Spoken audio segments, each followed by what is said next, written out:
यहाँ पर सबसे पहले आता है न्यूटन का gravitational law, Newton law of gravitation. अभी न्यूटन लॉ ऑफ ग्रेविटेशन क्या बोलता है साहब, दुनिया में कोई भी दो मास हो वो एक दूसरे को अट्रैक्ट करेंगे, ठीक है, और इनके बीच का जो अट्रैक्टिव फोर्स होगा उसको बोलेंगे ग्रेविटेशनल फोर्स। ठीक है, ये देखो पहला दूसरा, पहले को दूसरा अट्रैक्ट करेगा, है ना, और दूसरे को पहला अट्रैक्ट करेगा। अब अट्रैक्ट करेगा तो फोर्स की डायरेक्शन कहाँ होगी, अट्रैक्ट करेगा तो फोर्स की डायरेक्शन जो अट्रैक्ट कर रहा है उसकी तरफ होगी ना। तो पहले पर फोर्स की डायरेक्शन दूसरे की तरफ और दूसरे पर फोर्स की डायरेक्शन पहले की तरफ। तो क्या लिखा हुआ है F12, F12 मतलब पहले पर फोर्स इसका दूसरे का, F21 मतलब दूसरे पर फोर्स पहले का। ये दोनों फोर्स बराबर मैग्नीट्यूड के होते हैं, इनमें से कोई भी भारी हो कोई भी हल्का हो। ये M1 मोर देन M2 हो, M1 लेस देन M2 हो, ये M1 बराबर M2 हो। ये जो फोर्सेस होते हैं ना, इन फोर्सेस का मैग्नीट्यूड बराबर होता है, F12 का मैग्नीट्यूड बराबर होता है किसके, F21 के। ठीक है, हल्के भारी का रोल नहीं है। ऐसा नहीं कि भारी वाले पे फोर्स ज्यादा लगता हो हल्के वाले पे कम लगता हो, है ना, या भारी वाला हल्के वाले पे ज्यादा लगाता हो, है ना, हल्का वाला भारी वाले पे कम लगाता हो, दोनों बराबर लगाते हैं, दोनों बराबर लगाते हैं। बस डायरेक्शन क्या होता है, डायरेक्शन अपोजिट होता है। देख लो, ये 1 पर 2 की तरफ तो 2 पर 1 की तरफ। ठीक है, अब ये मैग्नीट्यूड किस पर डिपेंड करता है, it is a product of M1 and M2 and inversely proportional to R square. ये इनवर्स स्क्वायर लॉ फॉलो करता है भाई।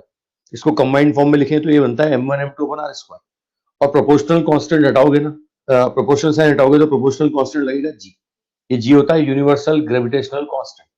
ठीक है, इसका वैल्यू दुनिया में सबके लिए सेम होता है, सबके लिए सेम, मतलब मैं और आप, ठीक है, हम दोनों के लिए जी का वैल्यू सेम होगा। अब मेरे साथ किसी और का ग्रेविटेशनल फोर्स निकालेंगे ना, तो भी जी का वैल्यू सेम होगा।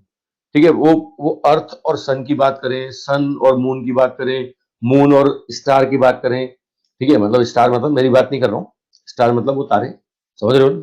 ठीक है, दुनिया में कोई भी दो मास हैं, सबके लिए यहाँ पर क्या होगा, जी का वैल्यू सेम होगा। ठीक है, साथ में मीडियम पे भी डिपेंड नहीं करता, वो मास हवा में रखे हो, पानी में रखे हो, ऑयल में रखो, किसी डाइलेक्ट्रिक कांस्टेंट वाले मीडियम में रखो, सबके लिए इस जी का वैल्यू क्या होगा, सेम होगा। हाँ, बस एक लिमिटेशन देख लेना, ये जो फॉर्मूला हमने बनाया है ना, ये या तो हम पॉइंट मास पर अप्लाई करेंगे या स्पेरिकल सिमेट्रिकल मासेस पर अप्लाई करेंगे।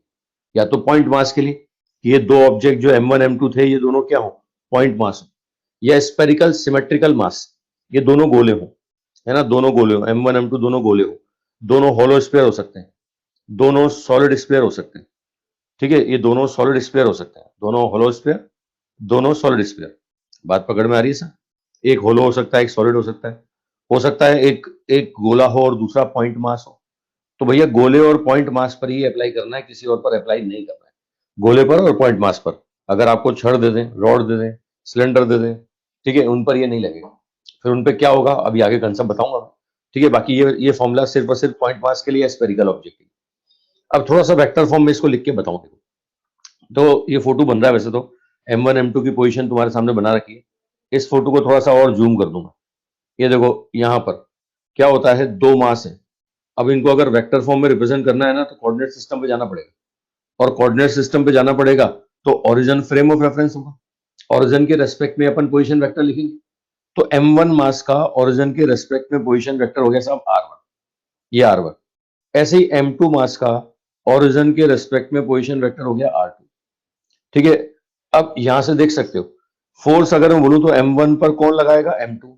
डायरेक्शन कहां होगी, डायरेक्शन F1 पर 2 की तरफ, F2 पर ये F2 की डायरेक्शन कहां होगी, 1 की तरफ। ठीक है, दूसरे पर 1 की तरफ। अब डायरेक्शन भी पोजीशन वेक्टर की फॉर्म में अगर लिखेंगे तो भैया M1 की डायरेक्शन, M1 पर फोर्स की डायरेक्शन M2 की तरफ है, तो पोजीशन वेक्टर क्या लिखोगे, 1 का पोजीशन वेक्टर 2 के रेस्पेक्ट में, तो R12, ऐसे 2 का 1 के रेस्पेक्ट में। तो यहाँ पर डायरेक्शन वाइज भी अगर हम डिफाइन करें, देखो R12 क्या होगा, R12 position vector of M1 with respect to M2, M1 का M2 के रेस्पेक्ट में। ऐसे R21 क्या है, position vector of M2 with respect to M1। अब जिसके रेस्पेक्ट में निकालते हैं उसमें से माइनस करते हैं ना, तो देखो यहाँ R1 माइनस R2, यहाँ हो गया R2 माइनस R1। अच्छा, फोर्स के बारे में भी लिखा मैंने, रुको, ये F21 gravitational force exerted on M2 by M1, दूसरे पर पहले का, है ना। F12 ये देखो पहले पर दूसरे का, ये मैंने डायग्राम में शो भी की। अब मैथमेटिकली देखो मैग्नीट्यूड तो दोनों का बराबर होगा, है ना। फोर्स का मैग्नीट्यूड तो क्या लिखोगे, फोर्स का मैग्नीट्यूड तो ये लिखोगे GM1 M2 R स्क्वायर। लेकिन अगर वेक्टर फॉर्म में लिखते हैं तो डायरेक्शन भी लिखनी पड़ेगी ना। ठीक है, अब साथ वेक्टर फॉर्म में डाटा कैसे लिखोगे? किसी वेक्टर को कैसे लिखते हो? उस वेक्टर का मैग्नीट्यूड, साथ में मल्टीपल में उस वेक्टर का डायरेक्शन। ऐसे करते हो ना साहब, एफ का magnitude into F cap. F cap क्या होगा साहब? डायरेक्शन। अब यहां पर पहले पर डायरेक्शन होगा दूसरे की तरफ, तो दूसरे का पोजीशन वेक्टर लिखोगे, है ना। और दूसरे पर फोर्स का डायरेक्शन होगा पहले की तरफ, तो पहले का पोजीशन वेक्टर लिखोगे। देखो मैं लिखता हूं, ये F12 बराबर जी M1 M2 अपन R21 का स्क्वायर, ये हो जाएगा R21। ठीक है, ऐसे ही देखो ये लिखोगे यहां से, ये R21 मतलब पहले पर दूसरे की तरफ। ठीक है, ये यहां से क्या बन जाएगा? R2, एक मिनट, गड़बड़ लिख रखा है, मैं पहले क्लियर कर दूं तुम्हें। देखो फोर्स वेक्टर फॉर्म में लिखोगे तो मैग्नीट्यूड तो लिखोगे GM1 M2 अपन R स्क्वायर, साथ में डायरेक्शन आर कैप लिखोगे ना। अब आर कैप जानते हो क्या होता है? आर कैप जानते हो, R vector divide by R का मैग्नीट्यूड होता है ना। ये अगर ऐसा लिखूंगा तो फोर्स का फॉर्मूला क्या बनेगा?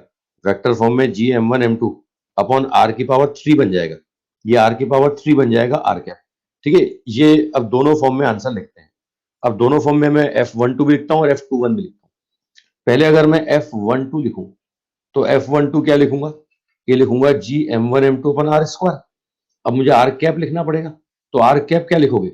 1 पर फोर्स का डायरेक्शन 2 की तरफ है, तो इसका मतलब 2 का पोजीशन वेक्टर लिखोगे विद रिस्पेक्ट टू 1, ये R2 है। ठीक है, अच्छा इसको वेक्टर फॉर्म में अगर मैं लिखता हूं तो मैं लिखूंगा GM1 M2 अपन R की पावर 3, ये क्या बन जाएगा? R21 vector. I think point समझ में आ गया। ठीक है, सेम, रुको रुको, ये तो F12 लिखा, F21 लिखूंगा। अब F21 लिखूंगा तो मैग्नीट्यूड तो वही GM1 M2 upon R square, है ना। क्या लिखोगे साहब? ये लिखोगे साहब यहाँ पर GM1 M2 upon R square, ये R12 क्या, या ऐसा लिखोगे GM1 M2 अपॉन आर की पावर 3, ये आर वेक्टर। ये मैंने वेक्टर फॉर्म में लिखा। अब तुम देखो मैंने इसमें प्लस साइन लगा रखा है, माइनस नहीं लगा रखा। फोटो में देखोगे तो माइनस साइन लगा रखा है ना। इधर देखो, ये माइनस, ये माइनस, ये माइनस डायरेक्शन को बताएगा कि भैया यहाँ पर देखो, अब ध्यान देना, यहाँ पर आप ये क्लियरली बोल सकते हो। अगर मैंने बोला R12 वेक्टर, तो मैंने क्या बोला था? मैंने बोला था R1 vector minus R2 vector. R21 vector, तो मैंने क्या बोला था? R2 minus R1। तो आप इजीली बोल सकते हो R12 वेक्टर बराबर होगा माइनस ऑफ R21 वेक्टर। ये माइनस ऑफ R21 वेक्टर, बात पकड़ में आ रही है ना सर? तो ये यही यहाँ पर माइनस का डिफरेंस आ रहा है।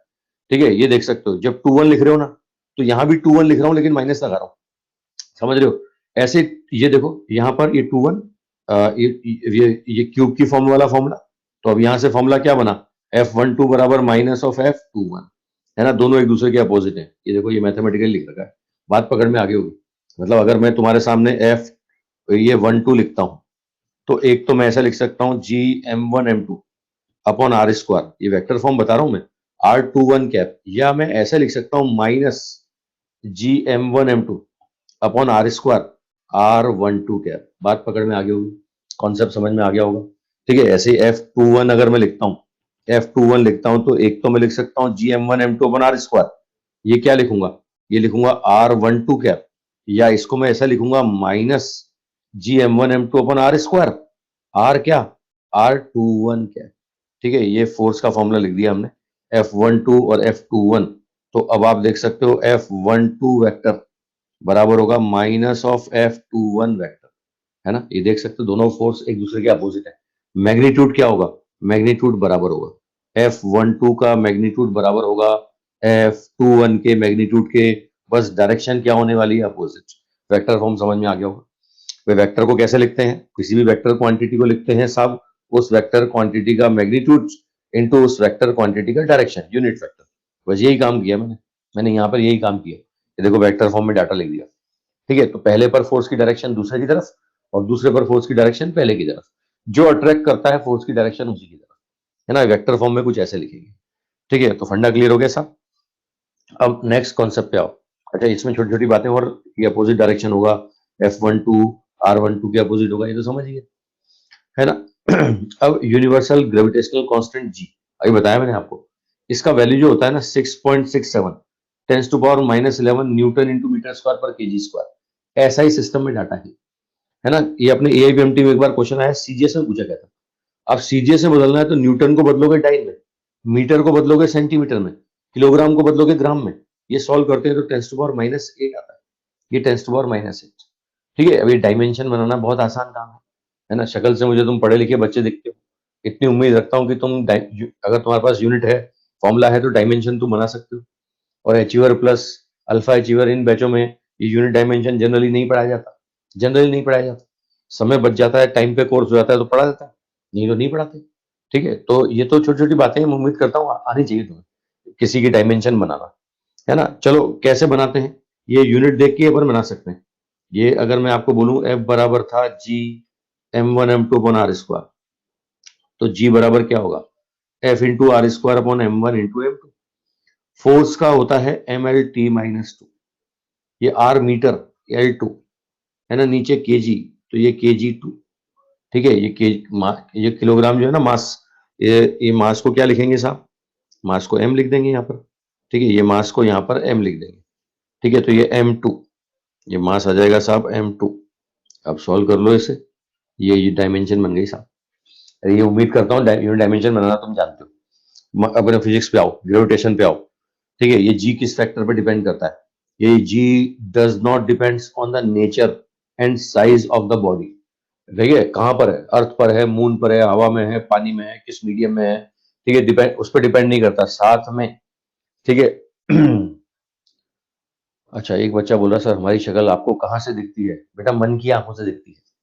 मैं मन की आंखों से तुम्हारी शक्लें देख लेता हूँ, मुझे पता है तुम बड़े मन लगा के पढ़ते हो, तुम मेरे बेटे की तरह नहीं हो, तुम मन लगा के पढ़ते हो, मुझे पता है।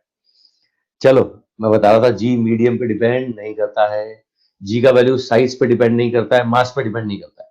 दो ऑब्जेक्ट है, दोनों अर्थ पे रखे हो, दोनों मून पे रखे हो, दोनों के लिए जी का वैल्यू सेम, है ना। एक भारी हो, एक हल्का हो, जी का वैल्यू सेम।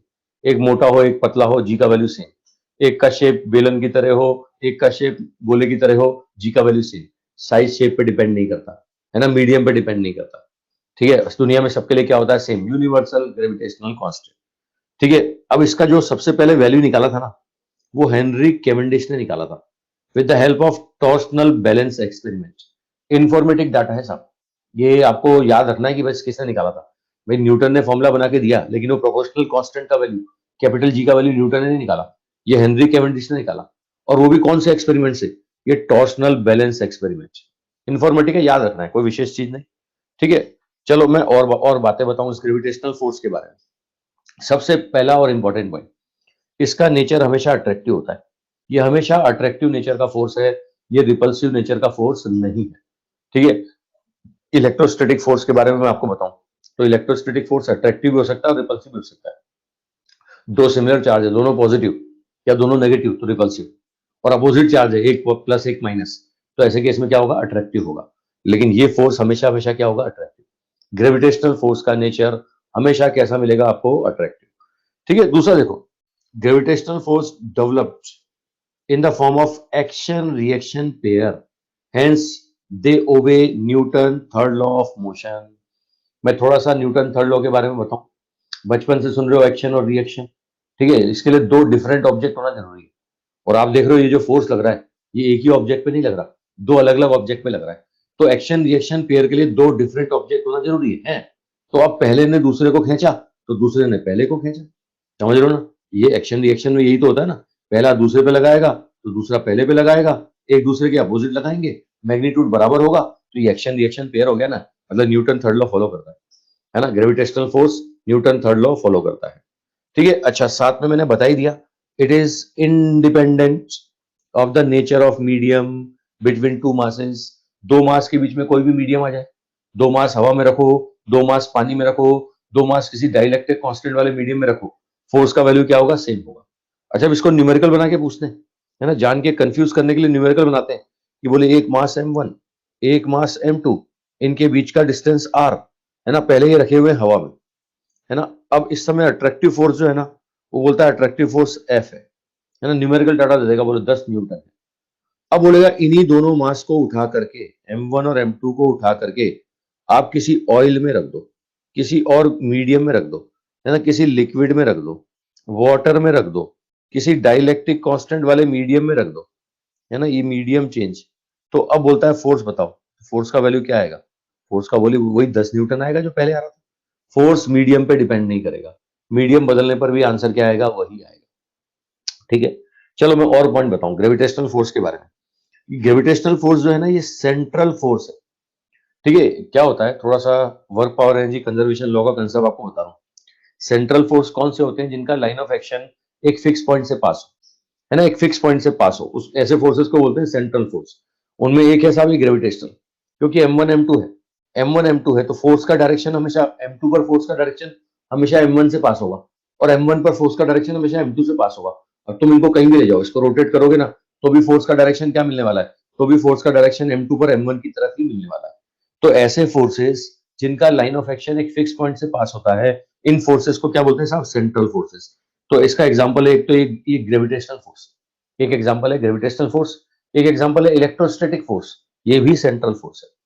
ठीक है, मैं और बताऊं साहब, ये कंजर्वेटिव नेचर का है। ठीक है, अब कुछ कुछ बातें मैं कंजर्व वहां की कर रहा हूं, मैं वर्क पावर एनर्जी की। ठीक है, समझ लो, सुन लो साहब। कंजर्वेटिव फोर्स फील्ड कौन से होते हैं? पहला पॉइंट, जिनमें वर्क डन पाथ पे डिपेंड ना करे, जिनमें वर्क डन पाथ पे डिपेंड ना करे वो कंजर्वेटिव। साथ में जिनमें मैकेनिकल एनर्जी क्या रहे? कंजर्व रहे। जिन फोर्स फील्ड की प्रेजेंस में मैकेनिकल एनर्जी कंजर्व रहेगा ना, उनको बोलते हैं साहब कंजर्वेटिव। और पहचानने का तरीका क्या है कि वर्क डन पाथ पे डिपेंड नहीं करेगा। नॉन कंजर्वेटिव कौन से होते हैं? जिनमें वर्क डन पाथ पे डिपेंड करता है, ठीक है, और एनर्जी का लॉस होता है, एनर्जी कंजर्व नहीं रहता। ठीक है, अब मैं बताऊं आपको कंजर्वेटिव का एग्जांपल कौन कौन सा है।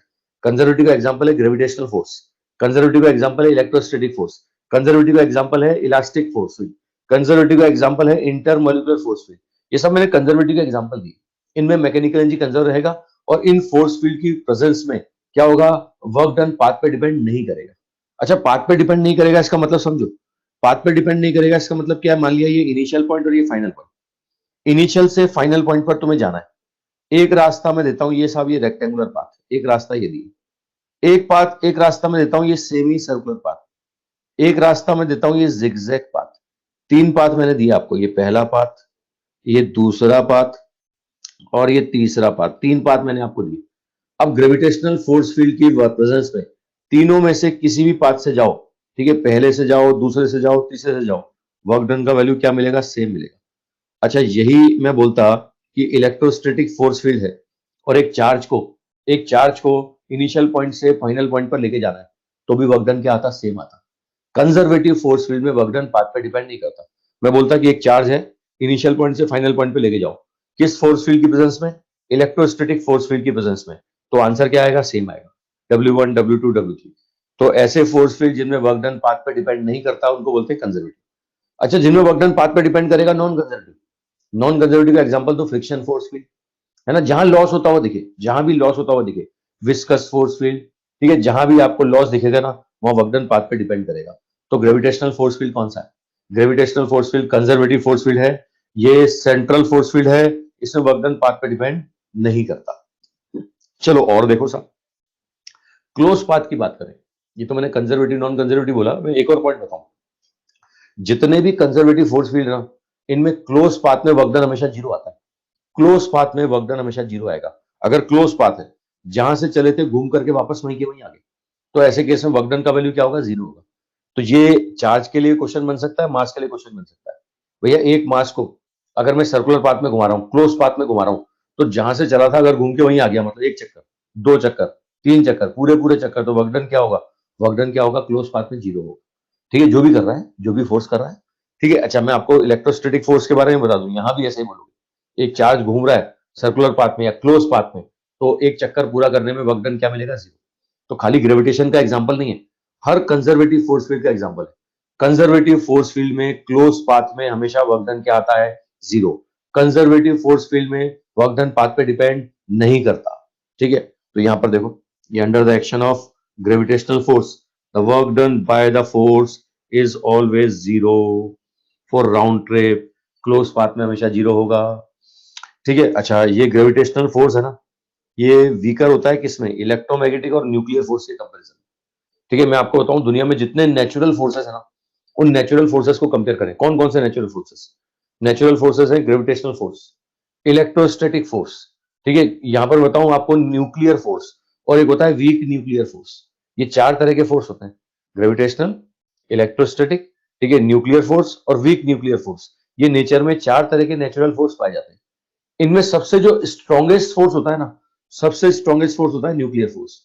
और इनमें सबसे वीकेस्ट जो फोर्स होता है ना, वो ये होता है ग्रेविटेशनल फोर्स। सबसे वीकेस्ट फोर्स ग्रेविटेशनल फोर्स। ठीक है, मैं एक बात और बताऊं साहब, जितने मैंने फोर्स बताए ना, इसमें सबसे वीक ग्रेविटेशनल है और सबसे स्ट्रॉन्ग न्यूक्लियर है। लेकिन इसमें एक बात और बताऊं मैं, सबसे ज्यादा रेंज जो होती है ना, वो ग्रेविटेशनल फोर्स की होती है, और सबसे कम रेंज जो होती है ना, वो न्यूक्लियर फोर्स की होती है। मैं आपको रेंज बताऊं, ग्रेविटेशनल फोर्स की रेंज होती है इनफाइनाइट, दूर दूर तक काम करता है, भले ही नेग्लिजिबल सा हो, लेकिन ये काम करता है दूर दूर तक। मतलब मैं अर्थ पे बैठा हूँ, अर्थ पर बैठा हूँ तो मून भी मुझे अट्रैक्ट कर रहा है, सन भी मुझे अट्रैक्ट कर रहा है, मार्स भी मुझे अट्रैक्ट कर रहा है, वो जुपिटर भी मुझे अट्रैक्ट कर रहा है। मतलब देखो इतने लोगों का अट्रैक्शन है मेरे ऊपर, समझ रहे हो ना, इतने लोग मुझे अट्रैक्ट करते हैं, मैं जाता नहीं, मैं अर्थ को छोड़ के कहीं जाता नहीं, समझ रहे हो ना, बात पकड़ में आ रही, क्योंकि नेग्लिजिबल फोर्स होता है, इस समय इफेक्टिव अर्थ का है, इसलिए अर्थ पे बैठा हूँ। ठीक है, कुल मिलाकर के रेंज ग्रेविटेशनल फोर्स की दूर दूर तक होती है।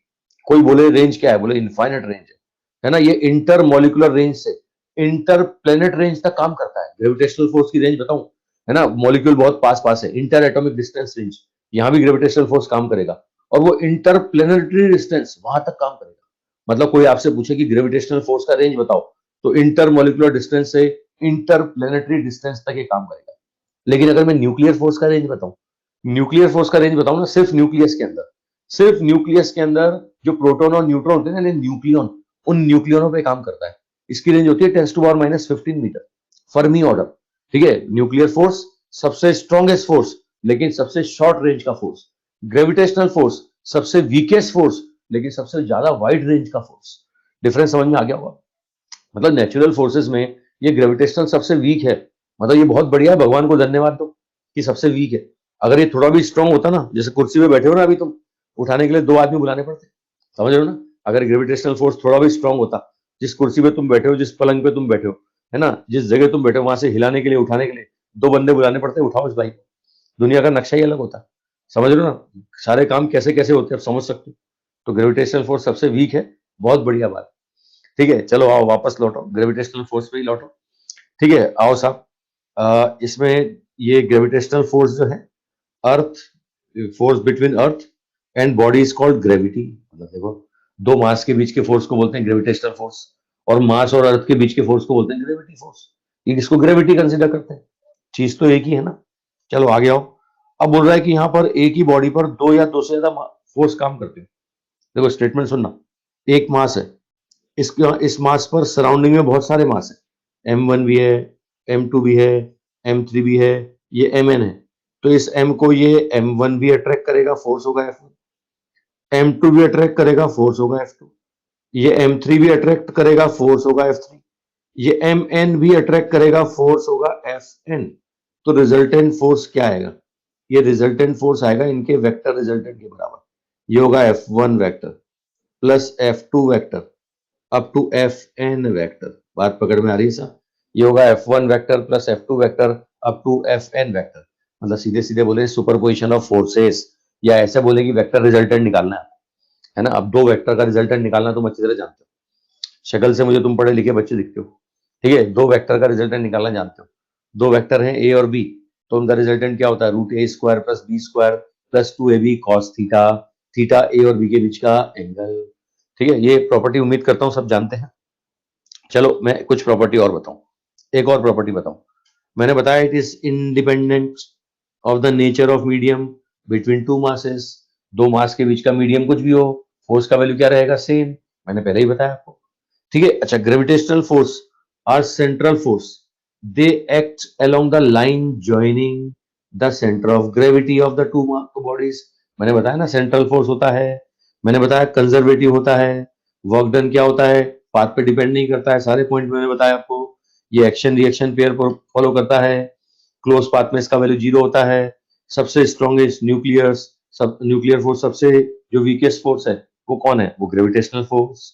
ठीक है, अच्छा, ये सारी बातें मैं तुम्हें बता चुका हूँ, सारे पॉइंट बता चुका हूँ। एक और पॉइंट मैं तुम्हें बताऊं, ये भी बता दिया मैंने कि भैया नेट फोर्स क्या होगा, वेक्टर रिजल्टेंट के बराबर होगा। रेंज ही बताई मैंने कि ये क्या है, वाइड रेंज होता है, कहां से कहां तक, interplanetary distance to inter atomic distance. कहां से कहां तक, इंटर एटॉमिक डिस्टेंस से इंटर प्लेनेट, बहुत दूर दूर तक चलती है बेचारे की, लेकिन है नेग्लिजिबल, है किसी काम का नहीं, है ना। बस ये क्या बांधे रखता है, कभी कभी बांधे रखता है। ठीक है, चलो देखो इसे, ये two bodies interaction, gravitational force between two particle independent the presence और absence of the another particle. क्या कहना हो, सुनना और समझना। ठीक है, अबे आर्यन तू रोज रोज हाथ खड़ा करता है, मैं पूछ लिया कर।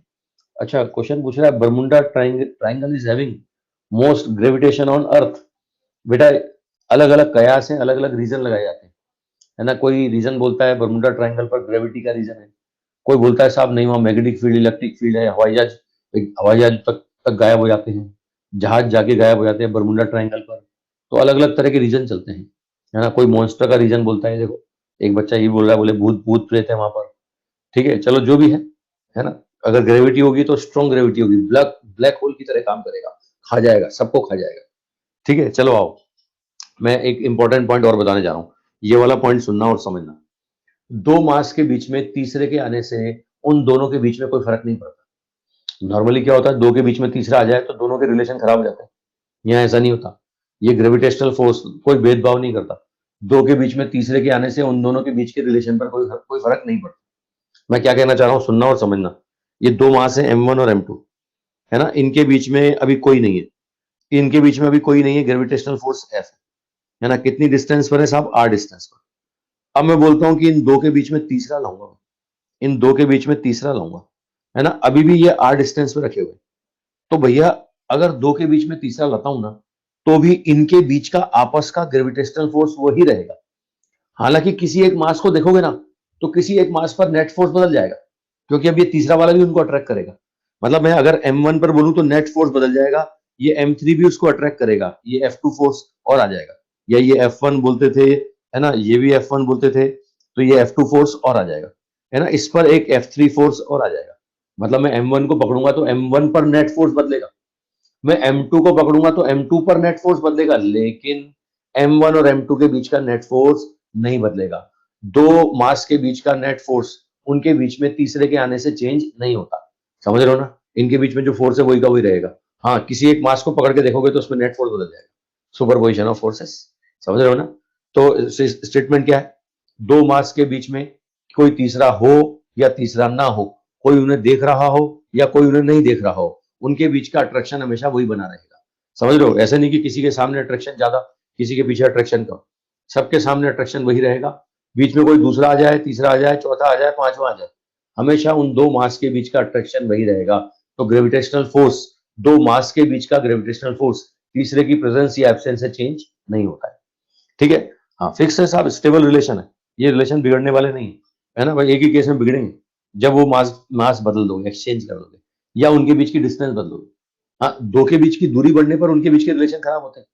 दूरी लिमिट में बढ़ानी चाहिए। अगर दो के बीच की दूरी बढ़ेगी तो F is inversely proportional to R square, force का वैल्यू कम हो जाएगा। समझ रहे हो, और इनफाइनाइट पे जाके तो क्या हो जाएगा, जीरो हो जाएगा। तो किससे बदलेगा फोर्स, फोर्स मीडियम से नहीं बदलेगा। फोर्स किससे बदलेगा, M1 M2 से।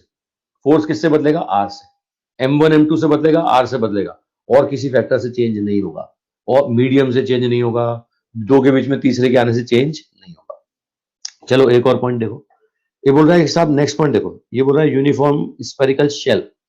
देखो शेल होता है हॉलो स्फीयर, खोखला गोला, ठीक है, of matter attract a particle that outside the shell of all mass concentrated centre. देखो बाहर कोई मास रखा हुआ ही है और ये शेल है, तो भैया इस पे फोर्स लगाएगा, और फोर्स की डायरेक्शन कहाँ होगी, टुवर्ड सेंटर होगी। इस फोर्स का डायरेक्शन इसके सेंटर की तरफ होगा। ऐसे ही ये वाला मास भी इस पे फोर्स लगाएगा ना, तो इस पर फोर्स कहाँ लगेगा, इसके सेंटर पर लगेगा।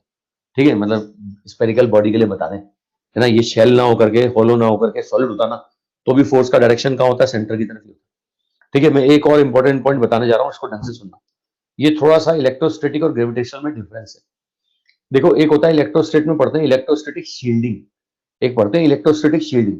ये इलेक्ट्रोस्टैटिक शील्डिंग क्या होती है, अगर मैं आपको एक एक होलो स्फीयर दे दूं, शेल दे दूं, है ना, एक एक एक शेल दे दूं, स्पेरिकल शेल दे दूं, और बाहर कोई चार्ज रख दूं, तो भैया उसका कोई इफेक्ट अंदर नहीं पड़ेगा। अगर मैं आपको एक होलो स्फीयर दिया, स्पेरिकल शेल दिया, जिस पर खुद पर कोई चार्ज है, इसके बाहर कोई चार्ज अगर मैं रख दूं, तो इसके बाहर के चार्ज का इसके अंदर कोई इफेक्ट नहीं पड़ेगा। अंदर आपको इलेक्ट्रिक फील्ड क्या मिलेगा, जीरो मिलेगा। अंदर इलेक्ट्रिक फील्ड का वैल्यू जीरो मिलेगा। इसको बोलते हैं इलेक्ट्रोस्टैटिक शील्डिंग होगी साहब, है ना। लेकिन ग्रेविटेशनल शील्डिंग नहीं होती।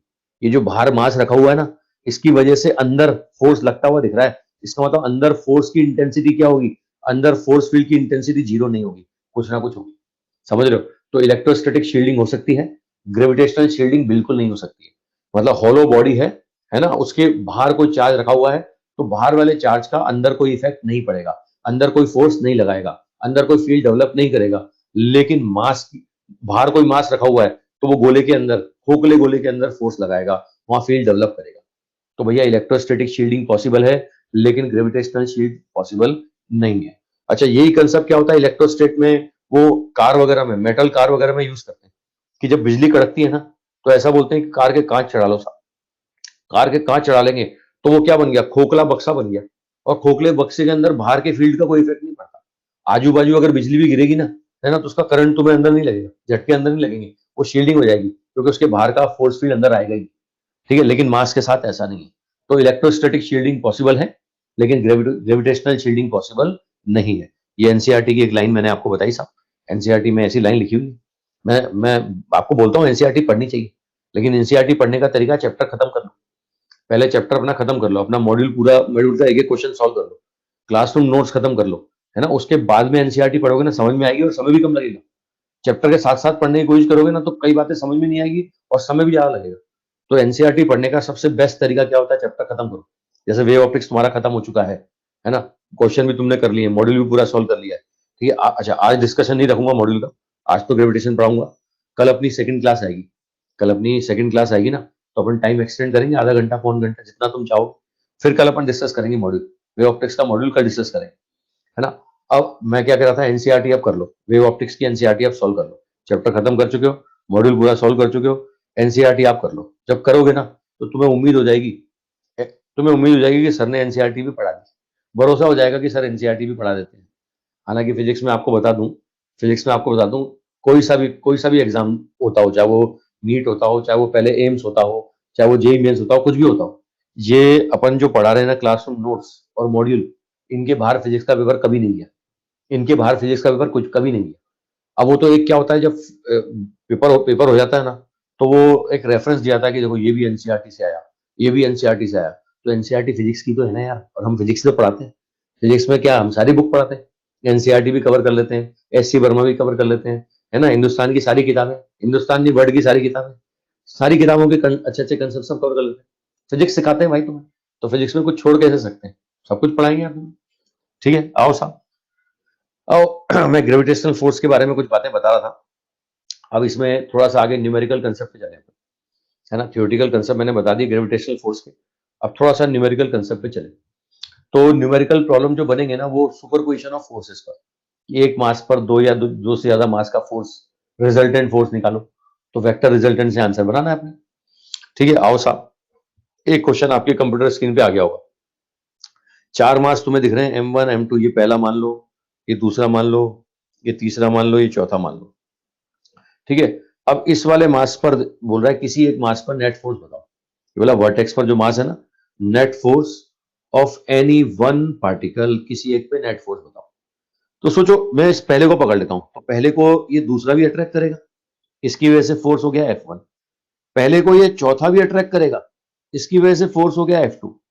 पहले को वो तीसरा भी अट्रैक्ट करेगा, इसकी वजह से फोर्स हो गया F3।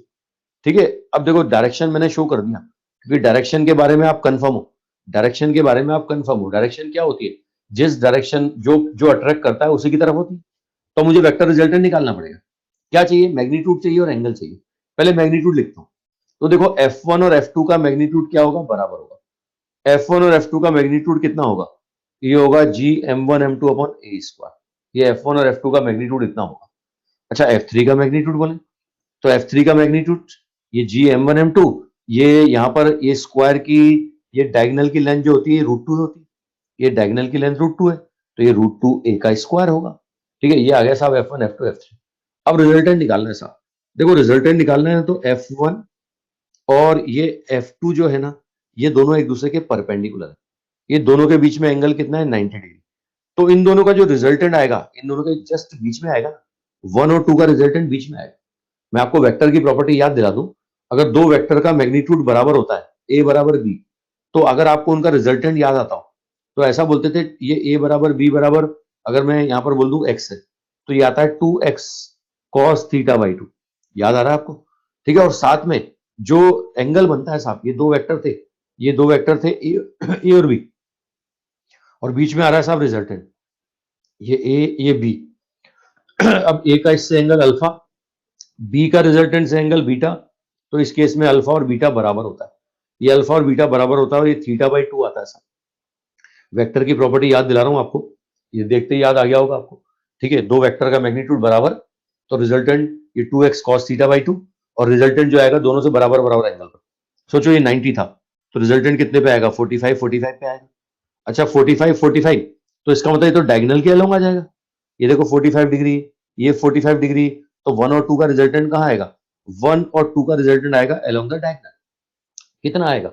ये 1 और 2 का रिजल्टेंट निकाले तो कितना आएगा साहब? ये 2f है ना, ये f1 बराबर f2 बराबर f मान लो, 2f कितना? cos 90 डिग्री बाई 2, यानी cos 45, तो ये √2f आएगा साहब, है ना।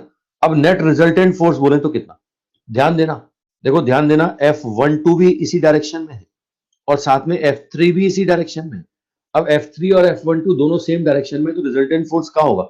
रिजल्टेंट फोर्स होगा, ये दो वेक्टर सेम डायरेक्शन में, दोनों के सम के बराबर, F12 प्लस F3। अब F12 बोले तो ये √2f आ गया, √2f।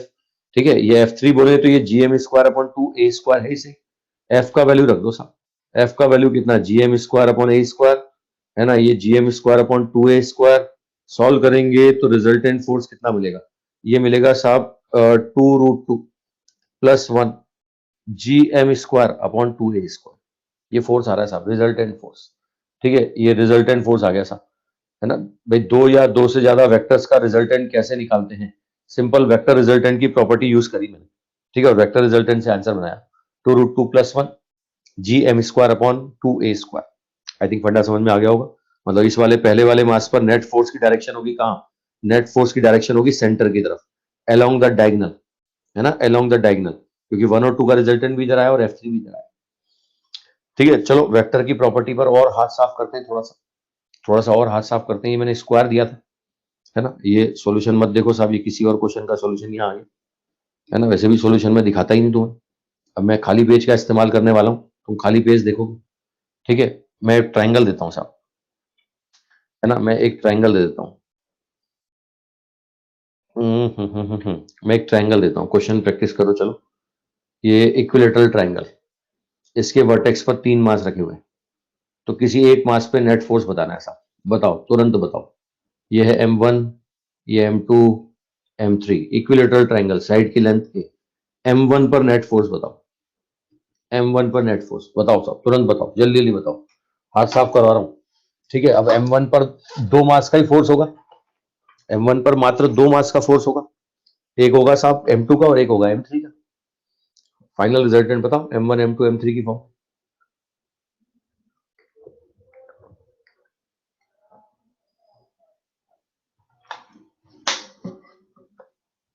सारे आंसर गलत।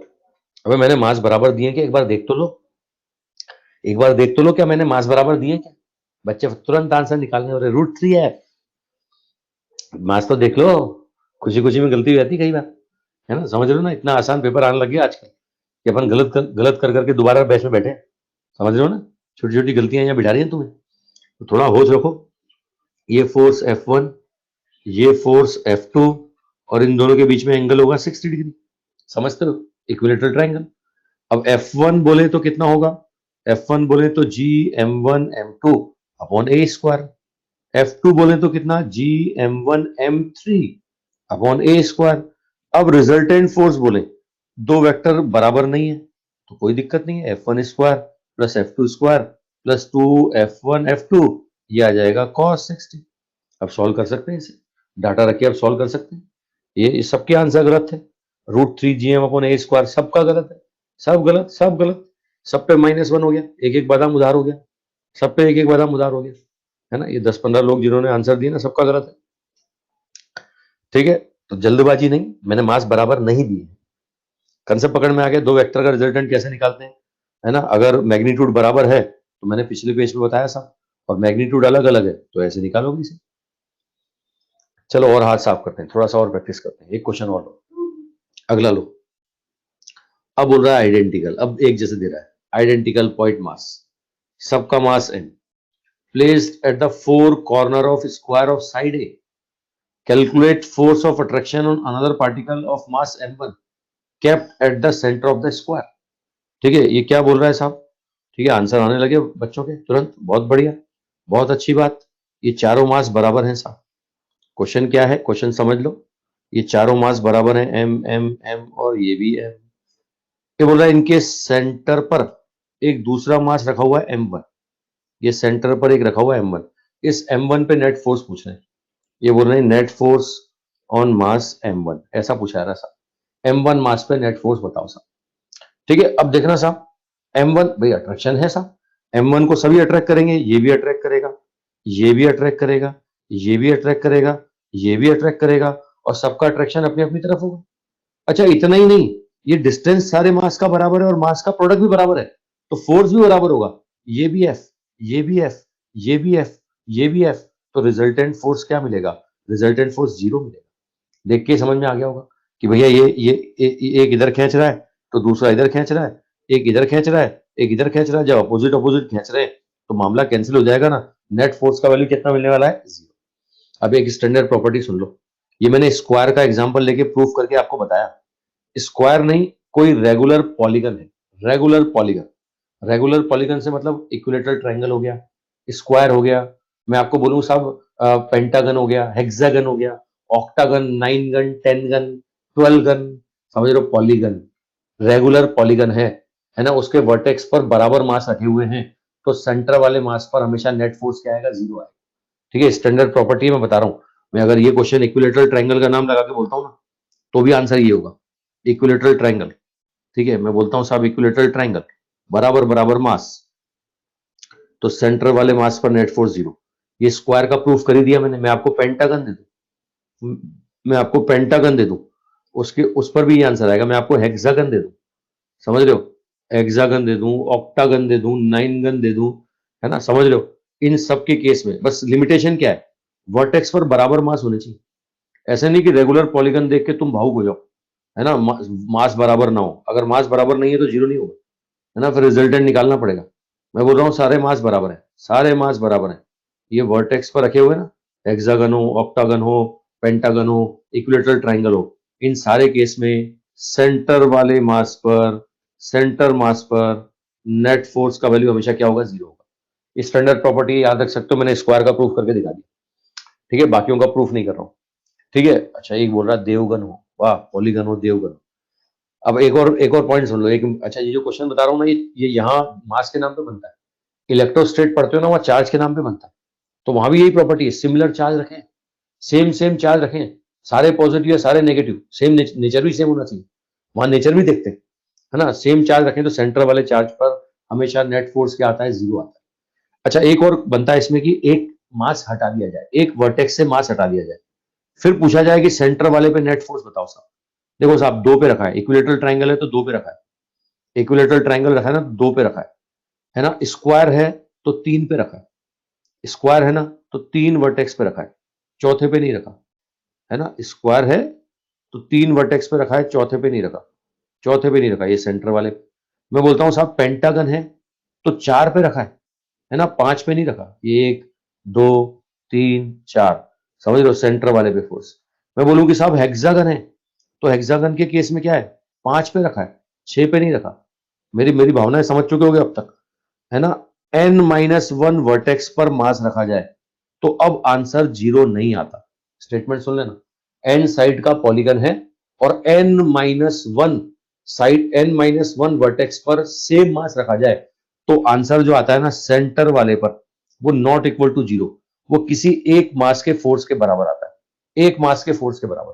ठीक है, मैं जैसे बता दूं आपको, ये सेंटर वाले का आंसर निकालोगे, जैसे इक्विलेटरल ट्रायंगल में निकालो, चलो स्क्वायर के केस में निकालो, ये दिख गया होगा आपको, ये भी अट्रैक्ट करेगा, ये भी अट्रैक्ट करेगा, मामला कैंसिल हो जाएगा, तो बचेगा सिर्फ एक का ही ना। ये देखो, एक का ही मामला बचेगा।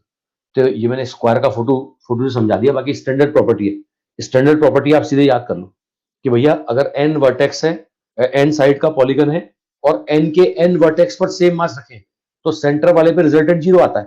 लेकिन अगर n साइड का वर्टेक्स है और n-1 वर्टेक्स पर मास रखें तो सेंटर पे 0 नहीं आता, आंसर आता है एक फोर्स के बराबर, आंसर आएगा एक फोर्स के बराबर। ठीक है। बात पकड़ में आ गई। ठीक है, ये दो स्टैंडर्ड प्रॉपर्टी मैंने आपको बताई, ये दोनों स्टैंडर्ड प्रॉपर्टी याद रख सकते हैं, है ना। चार्ज के लिए भी काम आ जाएगी और इलेक्ट्रोस्टेट में चार्ज के लिए, यहाँ पर मास के लिए, ऐसे ही मिलते जुलते क्वेश्चन बनते हैं एक जैसे।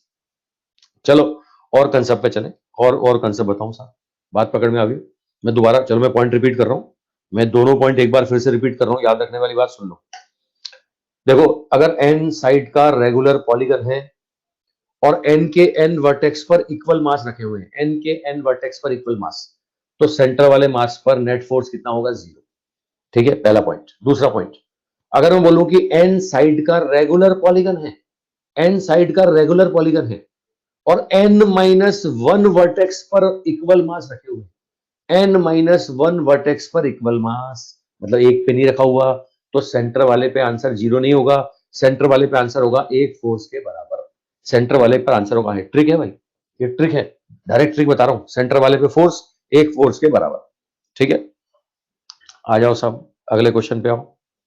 नेक्स्ट क्वेश्चन, और प्रैक्टिस करते हैं थोड़ा सा, वेक्टर फॉर्म वाले केस की और प्रैक्टिस करते हैं। ये बोल रहा है 3 आइडेंटिकल पॉइंट मास है, कोई फॉर्मूला ही पॉइंट मास के लिए पढ़ रहे हैं। तीनों का मास 1 किलो दिया हुआ है, कहां रखे हैं? 0 0 पर, 0.2 पर, है ना, ये 0.20 पर। बोल रहा है कि जो ओरिजिन पे रखा है ना उस पर नेट फोर्स बताओ साहब, ओरिजिन वाले पर नेट फोर्स बताओ। ठीक है, पहले मैं एक बार यहां पर आपको शो कर दूं साहब, कोऑर्डिनेट सिस्टम में शो कर दूं। ये एक्स एक्सिस, ये वाई एक्सिस, एक मास रखा है 0 0 पर, एक मास रखा है एक्स एक्सिस पर, और एक मास रखा है वाई एक्सिस पर। मैं कोऑर्डिनेट लिख दूं, ये 0 0, इसका कोऑर्डिनेट क्या होगा? इसका कोऑर्डिनेट होगा 0.2 मीटर और 0, इसका कोऑर्डिनेट होगा 0 और 0.2 मीटर, है ना। ये तीन मास रखे हुए हैं साहब, ये 0 और 0.2 मीटर, ये तीनों क्या है? 1 1 किलो के हैं। ये भी 1 किलो का, ये भी 1 किलो का, और ये भी 1 किलो का। बात पकड़ में आ गई होगी, 1 1 किलो। अब क्या बोल रहा है साहब? ये बोला ओरिजिन वाले पे नेट फोर्स बताओ, तो ओरिजिन वाले को ये भी अट्रैक्ट करेगा, ये फोर्स होगा F1, ये भी अट्रैक्ट करेगा, ये फोर्स होगा F2। रिजल्टेंट फोर्स कहां आएगा? रिजल्टेंट फोर्स F1 और F2 के बीच में आएगा। ठीक है, देखो F1 को अगर मैं वेक्टर फॉर्म में लिखता हूं तो मैं क्या लिखूंगा? मैं लिखूंगा Gm1m2 अपॉन 0.2 का स्क्वायर, और डायरेक्शन होगी आई के, है ना। अगर मैं F2 को वेक्टर फॉर्म में लिखता हूं तो इसको भी यही लिखूंगा, Gm1m2 अपॉन 0.2 का स्क्वायर, लेकिन इसकी डायरेक्शन होगी जे क्या। अब अगर वेक्टर फॉर्म में रिजल्टेंट फोर्स लिखोगे तो भैया ये G अपॉन 0.2 का स्क्वायर तो कॉमन आ रहा है, ये क्या बन रहा है? आई के प्लस जे के बन रहा है। अब मैग्नीट्यूड निकालोगे इसका तो ये आएगा √2 G अपॉन 0.2 का स्क्वायर, ये मैग्नीट्यूड आ गया और डायरेक्शन भी आ गई। मैंने मैग्नीट्यूड और डायरेक्शन दोनों शो कर दिया आपके सामने। ठीक है, बात पकड़ में आ गई होगी साहब। ठीक है, देखो इसको G का वैल्यू रख के भी सॉल्व कर सकते हैं, ये G का वैल्यू रख के सॉल्व करें तो आंसर ये बन जाएगा 1.67 10⁻⁹ या आई के प्लस जे के। बहुत आसान फंडा। ठीक है, कोऑर्डिनेट सिस्टम में दें, आपको जगह बता दें कि ना वर्टेक्स पर रखे हुए हैं, इक्विलेटरल ट्रायंगल की वर्टेक्स पर, है ना, या ऐसे कोऑर्डिनेट दे दें। आपको जिस मास पे निकालना है उस पर फोर्स देखो, मैग्नीट्यूड देखो, अगर वेक्टर फॉर्म में आंसर आ गया तो अपने आप डायरेक्ट अपने आप आंसर भी आ जाएगा। आई थिंक पॉइंट समझ में आ गया होगा। ठीक है भाई, डायरेक्शन क्या होती है? ओरिजिन वाले को कौन ये भी अट्रैक्ट करेगा, ये वाला 1 किलो वाला भी और ये 1 किलो वाला भी, तो जो अट्रैक्ट करता है उसी की तरफ होती है ना। डायरेक्शन तो बहुत आसान है, यहाँ पर हमेशा कहाँ होता है? जो अट्रैक्ट करेगा उसी की तरफ, इसको इसने अट्रैक्ट किया इसकी तरफ, उसने अट्रैक्ट किया उसकी तरफ। ठीक है, चलो आओ साहब अगला लो, नेक्स्ट अगला क्वेश्चन, नेक्स्ट कॉन्सेप्ट पे चलते हैं। ये बोल रहा है दो पार्टिकल हैं, इक्वल मास है, बोल रहा है go round a circle of radius R under the action of their mutual gravitational attraction. Mutual gravitational attraction में दो मास सर्कुलर पाथ में चक्कर लगा रहे हैं। बोल रहा है साहब स्पीड बताओ। ठीक है, मैं फोटो बना के दिखाता हूं, एक बार क्वेश्चन समझना। ये सर्कुलर पाथ में घूम रहे हैं, है ना। कौन घूम रहे हैं? दो घूम रहे हैं, दो सर्कुलर पाथ में घूम रहे हैं। और घूमने का कारण क्या बता रहे हैं? घूमने का कारण बता रहा है, चक्कर लगाने का कारण क्या बता रहा है? इनका आपस का इंटरनल अट्रैक्शन। भावनाएं सुन लेना साहब। ठीक है, चक्कर लगाने का कारण अट्रैक्शन ही होता है साहब, बिना अट्रैक्शन के कोई चक्कर नहीं लगे आज तक। कोई चक्कर लगाता है तो अट्रैक्शन में लगाता है, और ये दोनों एक दूसरे के अट्रैक्शन में चक्कर लगा रहे हैं, समझ रहे हो। अब बोल रहा है स्पीड बता दो। अगर ये दोनों सर्कुलर पाथ में घूम रहे हैं और सर्कुलर पाथ का रेडियस, ये सेंटर सर्कुलर पाथ का रेडियस बोल रहा है आर, तो बोल रहा है इनकी स्पीड बता दो। ठीक है, अब रुक जाओ, अब मेरी बात बड़ी बड़ी ध्यान से सुन लेना साहब। मैं जो बात बोलने जा रहा हूं ना, ये बड़ी दूर दूर तक जाएगी, बहुत दूर तक ये बात जाएगी और आगे काफी आगे तक फिजिक्स में तुम्हारे ये कंसेप्ट काम आएगा। जब जब घूमने घुमाने वाले क्वेश्चन आए ना, सुनना मेरी बात, जब जब घूमने घुमाने वाले क्वेश्चन आए ना, तो इनको सॉल्व करने का अप्रोच क्या होता है? घूमने घुमाने वाले क्वेश्चंस को सॉल्व करने का अप्रोच होता है, ये देखते हैं कि कौन घुमा रहा है ना, कौन घुमा रहा है। भाई पता तो लगे घुमाया किसने यार, कोई घूम रहा है तो कोई ना कोई तो घुमा रहा होगा ना, है ना। और घुमाने वाला फोर्स होता है सेंट्रीपिटल फोर्स, और ये सेंट्रीपिटल फोर्स कोई ना कोई देगा, कोई ना कोई ऐसा फोर्स होगा जो सेंटर की तरफ काम करेगा, जो सेंटर की तरफ काम करेगा ना वही सेंट्रीपिटल होगा और वही घुमाएगा। तो घूमने घुमाने वाले क्वेश्चन को सॉल्व करने का अप्रोच क्या है? सबसे पहले ढूंढो कि सेंटर की तरफ नेट फोर्स कौन, जो सेंटर की तरफ नेट फोर्स होगा वही घूमने के लिए सेंटीपिटल फोर्स देगा। बात पकड़ में आ गई? और अगर सेंटीपिटल फोर्स का पता लग गया तो आंसर आ जाएगा। अब आ जाओ साहब, ये देखो, इसको ये अट्रैक्ट करता है और इसको ये अट्रैक्ट करता है, और दोनों के अट्रैक्शन फोर्स का डायरेक्शन कहाँ है? सेंटर की तरफ है। यानी कि इस पहले मास को पकड़ता हूं तो इस पर नेट फोर्स सेंटर की तरफ एफ है, ये दूसरे मास को पकड़ता हूं तो इस पर सेंटर की तरफ नेट फोर्स एफ है। इसका मतलब ये एफ, ये जो ग्रेविटेशनल फोर्स है ना एफ जी, यही सेंट्रीपिटल फोर्स है, क्योंकि जो सेंटर की तरफ नेट फोर्स होगा वही तो सेंट्रीपिटल फोर्स होगा ना। तो हमको सेंट्रीपिटल का पता लग गया, सेंट्रीपिटल फोर्स ग्रेविटेशनल फोर्स के बराबर है। अब सेंट्रीपिटल फोर्स का फॉर्मूला मैंने पढ़ाया नहीं है, लेकिन तुम जानते हो, एमवी स्क्वायर पर आर होता है, ये जानते हो सब, एमवी स्क्वायर पर आर। ग्रेविटेशनल फोर्स कितना? ये साहब जी m1 m2, दोनों के बीच का डिस्टेंस हो गया 2r, है ध्यान देना, आर नहीं 2r हो गया, डायमीटर के अक्रॉस होंगे दोनों, समझ रहे हो। अब सॉल्व करें तो v का वैल्यू कितना बनता है? v का वैल्यू बनता है साहब root G M upon 4r, v का वैल्यू बनेगा root G M upon 4r। ये इतनी स्पीड से घूमेंगे सर्कुलर पाथ में, इतनी स्पीड से घूमेंगे।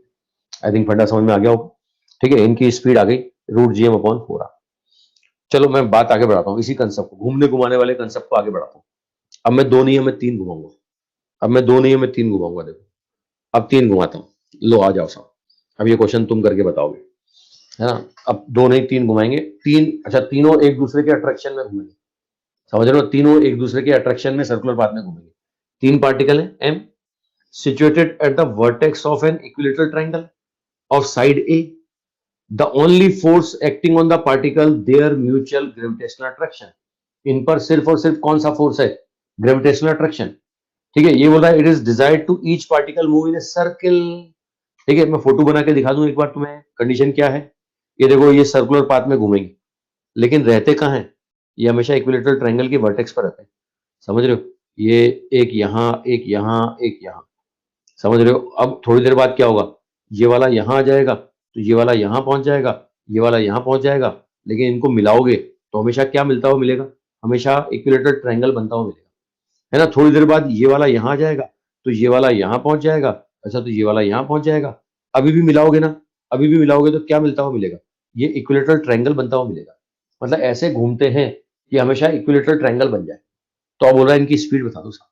अगर ये तीनों सर्किल में, सर्कुलर पाथ में घूमते हैं, कोई और फोर्स नहीं है, सिर्फ म्यूचुअल अट्रैक्शन फोर्स है ना, और इनके इक्विलेटरल ट्रायंगल के साइड का लेंथ ए है, तो बताओ इनकी स्पीड कितनी होगी? ये इक्विलेटरल ट्रायंगल के साइड का लेंथ ए, तो स्पीड पूछ रहा है साहब। ये मास एम, ये मास एम, ये मास एम, है ना। इसकी स्पीड अगर मैं बोलूं v, इसका बोलूं v, इसका बोले v, तो ये v पूछ रहा है साहब, v कितना होगा? क्वेश्चन समझ में आ गया होगा। करो सॉल्व, 30 सेकंड का समय है, सॉल्व करो।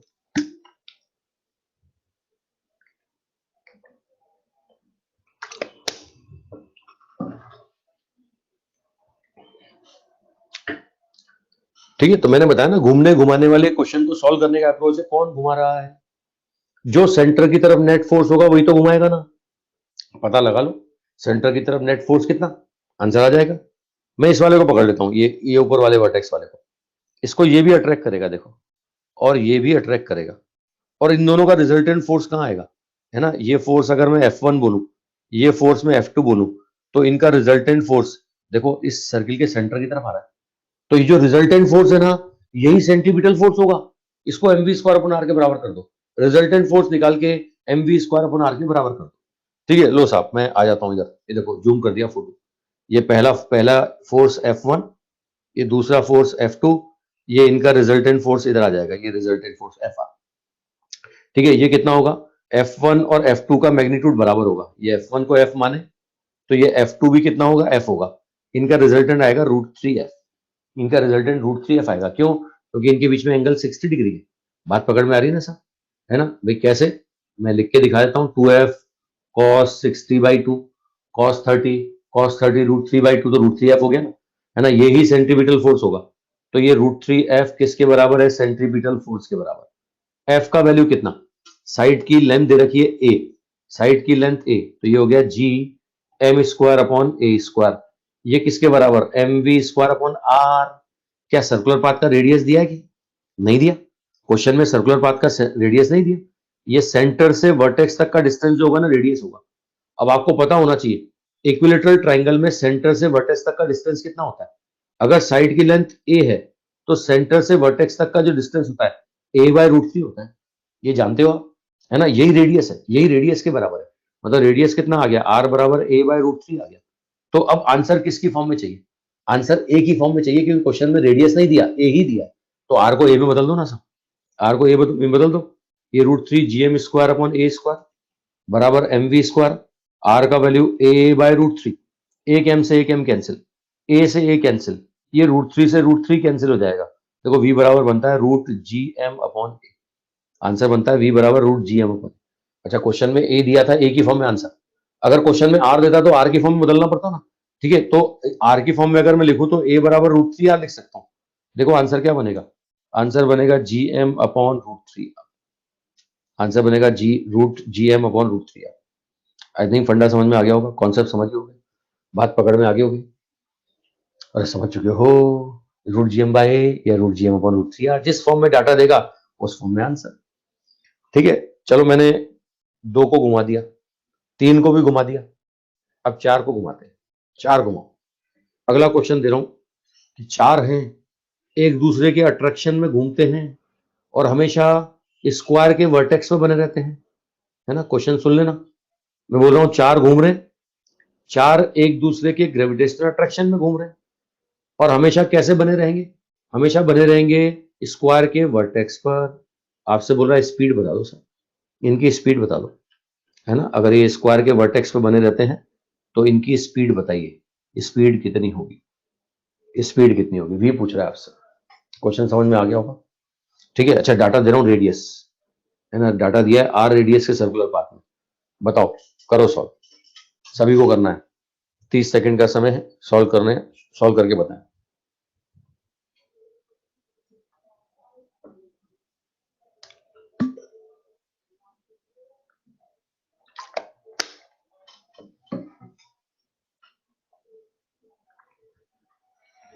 बोले और कुछ नहीं तो आंसर 0 है। 0 नहीं है, गलत आंसर। ठीक है, अब घूमने घुमाने वाले सॉल्व करने को फंडा बता दिया मैंने। कौन घुमाएगा?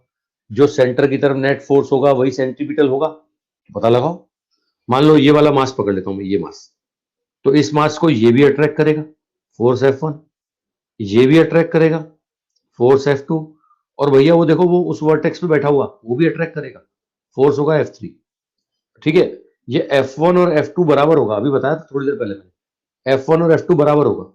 अगर साइड की लेंथ में a मान लूं, मान रहा हूं मैं, दिया नहीं है, मान रहा हूं, तो ये कितना होगा? ये होगा gm square upon a square. अच्छा, F3 कितना होगा? ये होगा gm स्क्वायर अपॉन √2a का स्क्वायर। तो रिजल्टेंट फोर्स कितना आएगा? अभी थोड़ी देर पहले निकाला था मैंने, ये 2√2 + 1 gm square upon a square, 2a square, अभी थोड़ी देर पहले निकाला मैंने, आज ही ये क्वेश्चन किया है ना? ये आपके पास क्या आ गया? रिजल्टेंट फोर्स आ गया 2√2 + 1 gm square upon 2a square, है ना? अब क्वेश्चन में a नहीं दिया, क्वेश्चन में क्या दिया है? r दिया है। तो स्क्वायर की प्रॉपर्टी में आपको याद दिलाऊं, है ना? स्क्वायर की अगर साइड की लेंथ a है तो सेंटर से लेकर जो वर्टेक्स होता है, सेंटर से वर्टेक्स, ये डिस्टेंस होती है a/√2, ये रेडियस के बराबर है। r बराबर a/√2, तो a बराबर क्या होगा? a बराबर √2r होगा। a बराबर कितना होगा? √2r। तो भैया ये रिजल्टेंट फोर्स कितना आ गया? ये आ गया 2√2 + 1 gm स्क्वायर अपॉन 2√2r का स्क्वायर। ये आ गया साहब रिजल्टेंट फोर्स r की फॉर्म में। ये किसके बराबर है? Centripetal force.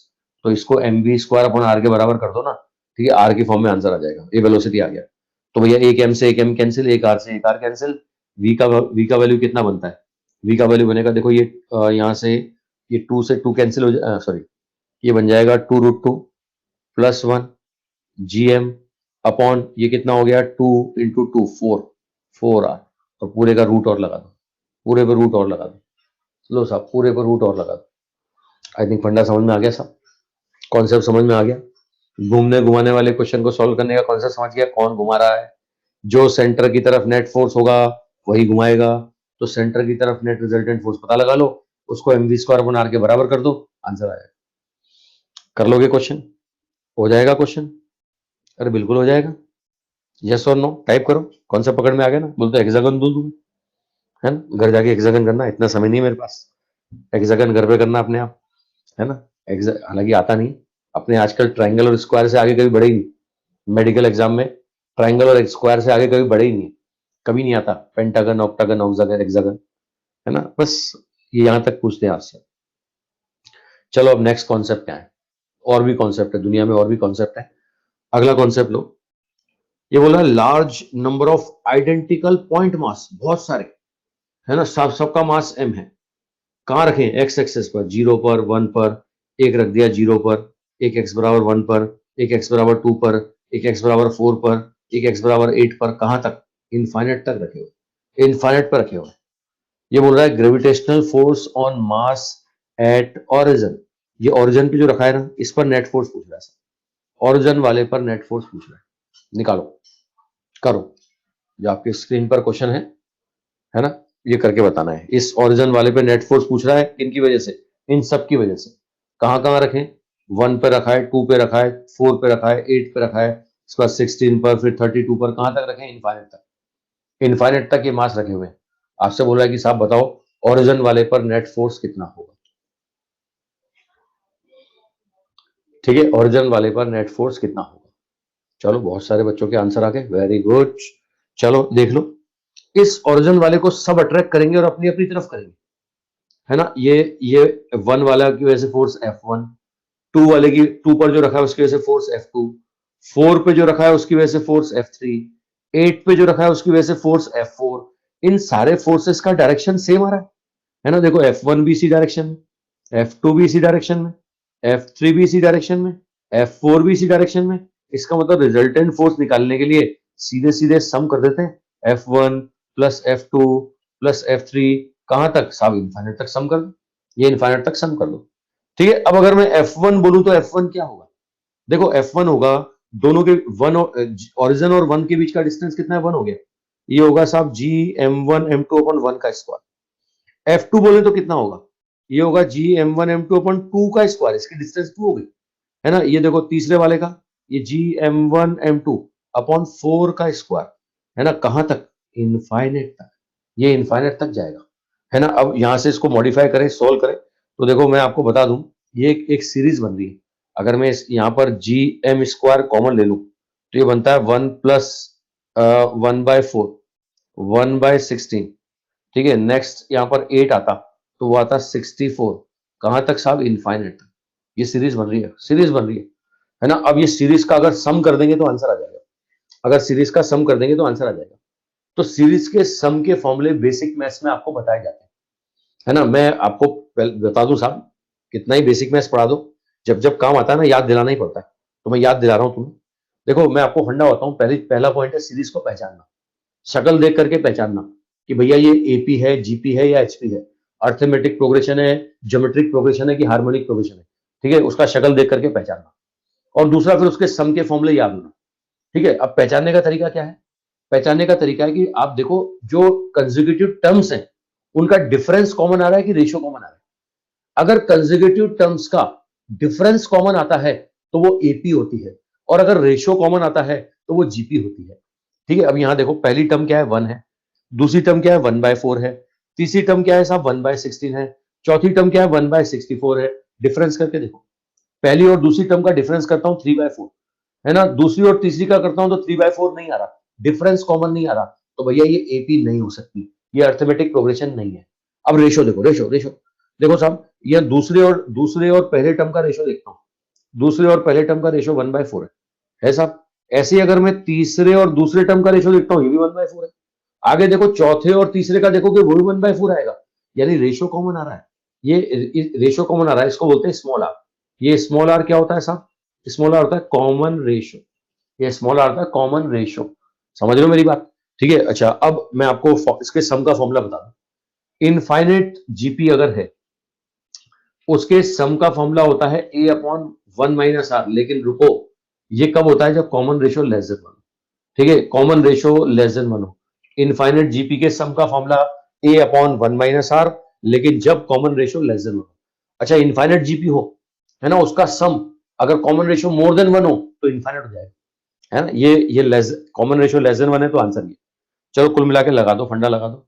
मैंने फॉर्मूला बता ही दिया। ये देखो, ये क्या बनी साहब? इनफाइनाइट जीपी बनी, है ना। अब इनफाइनाइट जीपी के सम का फॉर्मूला लगाएंगे, तो इनफाइनाइट जीपी के सम का फॉर्मूला ए अपॉन 1 - आर। अच्छा, ए होता है फर्स्ट टर्म, ए होता है फर्स्ट टर्म। फर्स्ट टर्म देख रहे हो, फर्स्ट टर्म क्या है? 1 है, और कॉमन रेशियो आपने निकाला 1/4 है, ये 4/3 आ रहा है ना, 4/3। तो आंसर आएगा 4/3 GM²। ये आंसर आ जाएगा 4/3 GM²। ये सम का फॉर्मूला लिखेगा साहब, इनफाइनाइट जीपी के सम का फॉर्मूला। लेकिन ये फॉर्मूला कब काम करता है? जब common ratio less than 1। I think फंडा समझ में आ गया होगा। जीपी पहचान लोगे, है ना, और पहचान करके फॉर्मूला भी लगा लोगे। हालांकि रटा होता है बच्चों को जीपी का फॉर्मूला ए अपॉन 1 - आर, है ना। ये भी नहीं देखते कि कॉमन रेशियो मोर देन 1 की लेस देन 1। ठीक है। अगर इनफाइनाइट जीपी है और कॉमन रेशियो लेस देन 1 है, तो उसके लिए ये सम का फॉर्मूला होता है इनफाइनाइट जीपी के सम का ए अपॉन 1 - आर। ए अपॉन 1 - आर, ए फर्स्ट टर्म, आर होता है कॉमन रेशियो। आई थिंक फंडा समझ में आ गया। अच्छा, मोर देन 1 है तो इनफाइनाइट होता है, अगर मोर देन 1 है तो इनफाइनाइट होगा। अच्छा, बच्चा बोल रहा है सर एपी भी बता दो। अब बताऊंगा बाद में जब काम आएगी ना चीज, तब बताऊंगा। जब अर्थमेटिक प्रोग्रेशन काम आएगा ना अपने, तब मैं एपी के बारे में बताऊंगा। अभी जीपी के बारे में बता दिए कि अगर रेशियो कॉमन है तो जीपी, और इसमें इनफाइनाइट जीपी के सम का फॉर्मूला ए अपॉन 1 - आर बताना पड़ेगा। चलो मैं यहाँ बॉक्स बना रहा हूँ। इनफाइनाइट नहीं है तो क्या होगा? बच्चा डाउट पूछ रहा है कि इनफाइनाइट नहीं है तो क्या होगा। मैं बता रहा हूँ, देखो। फर्स्ट टर्म है a, second term a r, second term a r square, third term a r की पावर 3, ऐसे टर्म्स है ना। ये फर्स्ट टर्म है T1, ये second term T2, third term T3, fourth term क्या हो गया? T4। देखो रेशियो कॉमन आ रहा है, T2 अपॉन T1, है ना, T3 अपॉन T2, ये T4 अपॉन T3, है ना। ऐसे कोई भी Tn अपॉन Tn-1, ये रेशियो कॉमन आ रहा है। आर है कॉमन रेशियो, आर है कॉमन रेशियो। समझ रहे हो ना साहब, ये कॉमन रेशियो आ गया। अब कॉमन रेशियो आ गया तो इसमें अगर एन टर्म का सम करना है, sum of n term, sum of n term, तो फॉर्मूला होता है ए, यहां से आर की power n-1 upon upon r-1, ये फॉर्मूला होता है साहब। अगर एन टर्म का सम करना है तो ये फॉर्मूला होता है। लेकिन अगर इनफाइनाइट टर्म का सम करना है ना, तो फॉर्मूला बनता है ए अपॉन 1 - आर। लेकिन ये कब? जब आर लेस देन 1 हो। अच्छा, आर अगर मोर देन 1 हो ना, तो आंसर आता है इनफाइनाइट, तो इनफाइनाइट आ जाएगा। ये जीपी के बारे में बता दिया मैंने, जितनी बात, जितनी जानकारी हमारे काम की है वो मैंने बता दी साहब। अब एपी आगे काम आएगा तो एपी के बारे में बताएंगे, है ना। एपी आगे काम आएगा तो उस एपी के बारे में बताएंगे। चलो आओ अगले क्वेश्चन पे आओ, नेक्स्ट क्वेश्चन आओ। ग्रेविटेशनल फोर्स पर, ठीक है। हार्मोनिक प्रोग्रेशन अपने कहीं काम नहीं आती फिजिक्स में, एचपी कहीं काम नहीं आएगी, है ना, तो उसके बारे में कभी नहीं बताऊंगा। एपी के बारे में जब काम आएगा तो बता दूंगा। आओ साहब, अगला क्वेश्चन आपकी स्क्रीन पर आ चुका है, ढंग से देखो। एम मास है, इसके दो टुकड़े कर दिए, एम और M-m, है ना। एम मास है, और ये तो क्वेश्चन का आंसर ही आने लग गया मेरे बोलने से पहले ही। मेरे बोलने से पहले ही कुछ बच्चे इसका आंसर बोले, रटा रटा है क्वेश्चन। बोले ये तो फेमस क्वेश्चन है, इलेक्ट्रोस्टेट में चार्ज के नाम पे बनता है, यहाँ मास के नाम पे बनता है। रुको रुको, बाकी बेचारे गरीब जो बैठे बैठे देख रहे हैं, उनको मैं क्वेश्चन तो बता दूं पहले। ये बोल रहा है कि एम के टुकड़े कर दिए दो, एम और M-m, और फाइनल डिस्टेंस पे रख दिए। अब बोल रहा है इनके बीच का ग्रेविटेशनल फोर्स मैक्सिमम कब होगा? तो टुकड़े एम और M/m का रेशियो बताओ, अगर इनके बीच का ग्रेविटेशनल फोर्स मैक्सिमम, अगर इनके बीच का ग्रेविटेशनल फोर्स मैक्सिमम हो, तो बताओ साहब कि यहाँ पर। अच्छा, कोई भी डाउट अगर तुम्हारे नेटवर्क की वजह से रह जाता है ना, नेटवर्क गायब हो जाता है और तुम्हारा कोई डाउट रह जाता है, ठीक है, तो वैसे तो मैं रिपीट कर देता हूँ यहाँ पर, और नहीं बताता हूँ मैं तुम्हारे यहाँ लिखने के बाद भी मैं नहीं बताता हूँ कि सर मेरा नेटवर्क गायब हो गया था, दोबारा बता दो। मैं नहीं बताता हूँ, है ना। तो ये मेरा मोबाइल नंबर लिखो, रोज देता हूँ, आज फिर दे रहा हूँ, है ना। इस पे पूछो, ऐसे डाउट फिर से पूछो। भैया इतना समय नहीं होता कि मैं बाकी बच्चों को रोकूं और तुम्हें बोलूँ कि नहीं मैं दोबारा बताऊंगा, है ना। मैं वैसे तो हर बात 2 बार बताता हूँ, फिर भी अगर कुछ रह जाता है बताने से तुम्हारे पूछने के बावजूद, इसका मतलब मैं जान के नहीं बता रहा हूँ, है ना। मैं सबको दोबारा नहीं बताना चाहता हूँ। तो ऐसे केस में ये मेरा मोबाइल नंबर, इससे पूछ लिया करो। नेटवर्क गायब होने की वजह से कोई कंसेप्ट रह जाए तो पूछ लिया करो, घबराया मत करो। देखने में मैं कोई डरावना नहीं, है ना। फिजिक्स जैसा खतरनाक दिखने में मैं लगता नहीं हूँ, समझ रहे हो। और फिजिक्स को मैं बहुत आसान करके पढ़ाता हूँ, बहुत सिंपल करके पढ़ाता हूँ, घबराओ मत। चलो आओ साहब, इस क्वेश्चन पे लौटो। क्वेश्चन में क्या बोल रहा है साहब? क्वेश्चन में बोल रहा है कि एक मास के दो टुकड़े कर दिए और उनको फाइनाइट डिस्टेंस पे लाके रख दिया। तो बोल रहा है इन टुकड़ों में एम और एम का रेशियो बताओ अगर इनके बीच का फोर्स मैक्सिमम हो।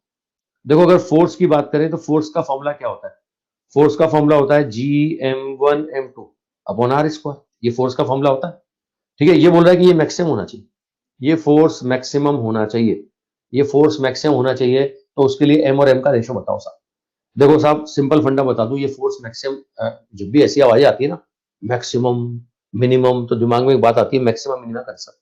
आपको याद होगा, किसी फंक्शन का अगर मैक्सिमम या मिनिमम वैल्यू निकालना हो, ठीक है, थोड़े से बेसिक मैथ्स के फंडे काम आ रहे हैं अपने। अभी जीपी काम आई थी, अब ये मैक्सिमम मिनिमम कंसेप्ट बता रहा हूँ, है ना। क्या होता है, किसी फंक्शन का मैक्सिमम या मिनिमम वैल्यू निकालना हो ना, तो पहले उस फंक्शन को वेरिएबल टर्म के रेस्पेक्ट में डिफरेंशिएट करके जीरो करते हैं।